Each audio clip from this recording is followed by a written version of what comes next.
Well, Justin, what's this been like? I know this is a fun time because you got so many different faces, a lot of new talent stepping into bigger roles. What's this been like so far this spring? It's been a lot of fun. It's been a lot of work. Last year I had Pat Bryant and Zakari, who had been in this offense forever, and Hank and Colin, and they pretty much taught me when I got here. So having the new guys in the room, it's been a lot of fun, man.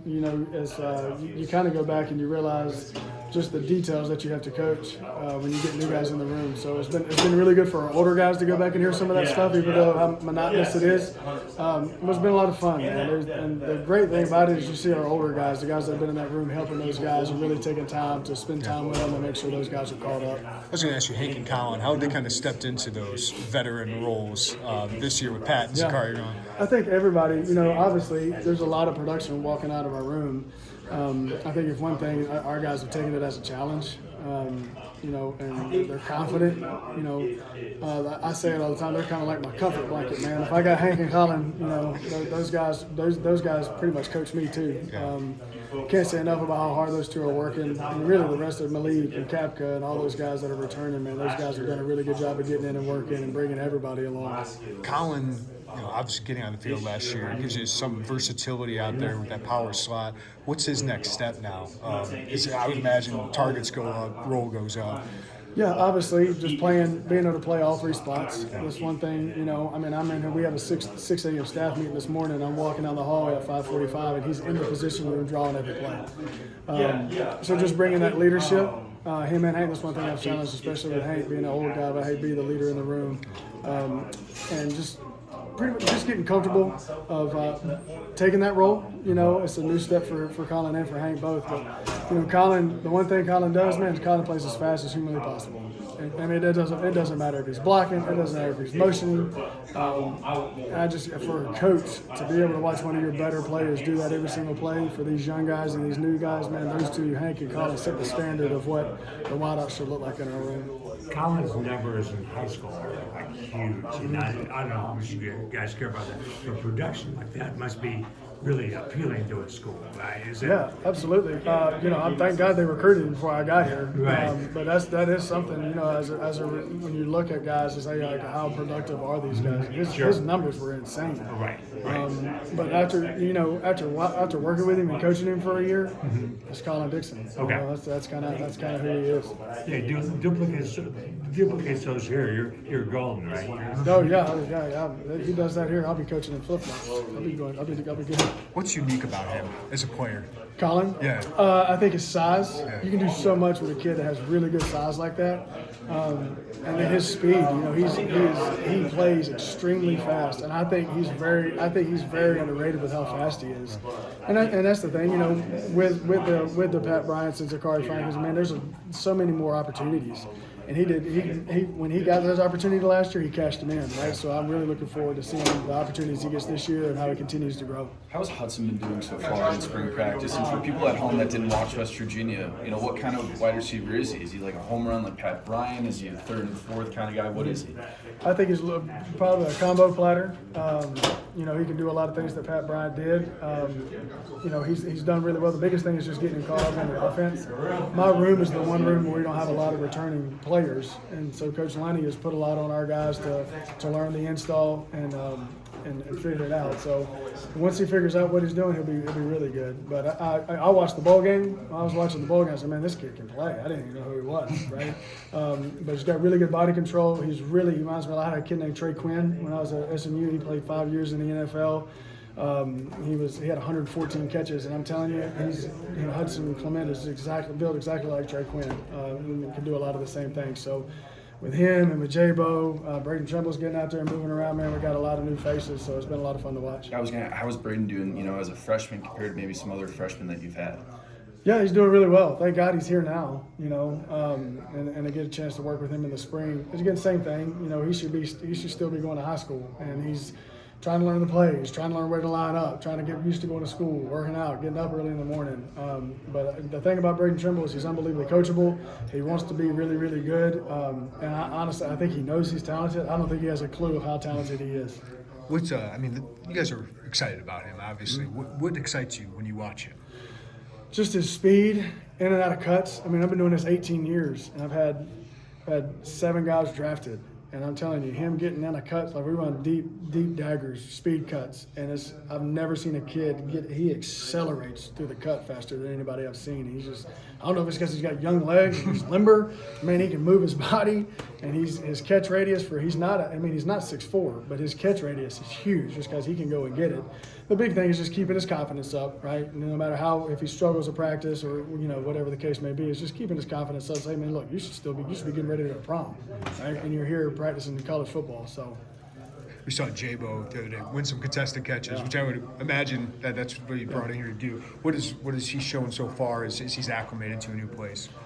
Huge catch radius. I love big wideouts. I get major Cortland Sutton vibes. He's not as thick as Cortland Sutton was, but man, he's got an unbelievable catch radius, and the kid's always smiling. That's the one thing I love about that dude. He is probably one of the most positive human beings I've ever been around. But he was like that when we started recruiting him. Works really hard. He brings it every single day. He can run for a kid his size. He's a lot faster than you see a little bit on tape. But man, when I got here, I was like, man, this kid can move pretty good. Natural ball skills, and again, just same thing, just getting used to the offense and getting acclimated to everything that we do. Malik Elzy, obviously, big opportunity for him. How's he responded to the competition you guys have brought into that room? Really well. I mean, I'd say I can't say enough about him and Alex Kapka, man. They've had great attitudes, and they just continue to show up daily. And, Malik, the big thing with him is just the attention to detail, right, and just being present every day. And, man, I'm telling you, he's had a really good spring. He's doing a lot of really good stuff. And, man, I'm really encouraged with him and Alex both of the spring both those guys are having. Is this wideout room, you think, deeper than last year? Yeah, I mean, both of us, I think everybody's probably going to have a little bit more confidence. And just obviously with the spring and with Pat and Zakari not getting all the reps in the spring, man, I think those guys are just going to be that much more ready. We have a young room, really. I mean, there's a lot of guys that haven't played a ton of football. And you know what? We know it. We don't talk about it in our room, and it's the elephant in the room. I mean, everybody knows that everybody's like, well, Pat and Zakari left. What are we going to do, right? So, and I tell our group all the time, man, I coach with a chip on my shoulder. You should wake up every day with a chip on your shoulder, man. Coach and play with something to prove.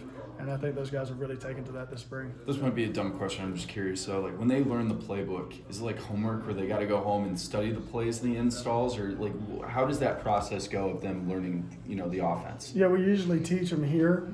We have meetings. And then, they obviously the kids, all of them have iPads, so they can go home and they can watch it on their iPads as well. Then we come back in, we meet again, then we usually have a walkthrough. But yeah, I tell the guys all the time, just like I told them, we'll have meetings tonight, and I tell them all the time, look, if you don't watch the practice until you get in there with me, then you're wrong, right? You should know what's coming before I pull it up on film. And a lot of times, I don't have to worry about that. I mean, Colin Dixon was texting me. I wasn't even out of the shower yet yesterday or Monday night, and he was texting me, hey, on this play, what did I do? So I tell you, the way Coach B is recruited here, we have tough, smart, dependable kids, which is what we talk about in this program.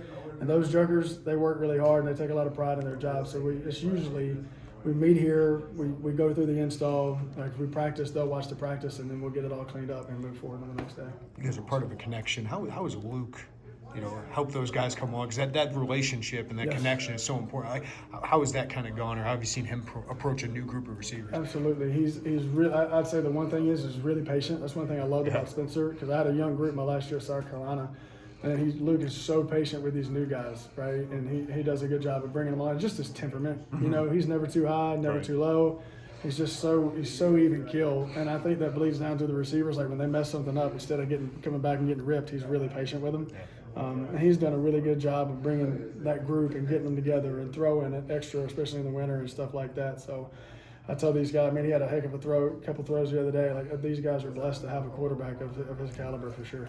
Tyshawn gets back on the field healthy. What have you seen from him? Because obviously showed a lot of juice in high school. Same thing, really struggled staying healthy last year. Yeah. Didn't get a lot of reps. And he's gotten better, man. I told him this morning. I said, man, you keep getting better every single practice.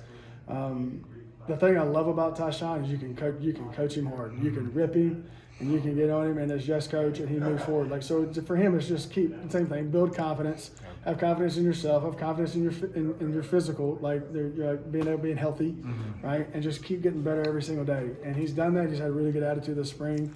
And he keeps getting better, right? We just got to continue to bring him along. I just realized I asked you about Hank, who I feel like we know what he is, but he's got to be one of the security blankets here. So like, how have you seen him? Like, how's his role change now? Biggest thing with Hank, and my challenge to him this spring is, hey, look, I want you to be you. I want you to be yourself. But like, man, if Hank Beatty, who's the quietest guy ever, I'm just a tie between him and Colin. Right? But if Hank Beatty would speak and speak up, like, I promise you, and it ain't just my room, this whole team would stop what they're doing and listen, right? So, another guy that just does everything right. He's really, really smart. Works his tail off. He's quiet and he goes about his business. So I am so excited about the year that Hank Beatty could have, man. I mean, his confidence. You just saw it. I mean, it was the punt returns and then the clutch plays against Rutgers and the catch he made in the bowl game, man. Like, that Joker is playing with a ton of confidence, and I'm excited for him this fall.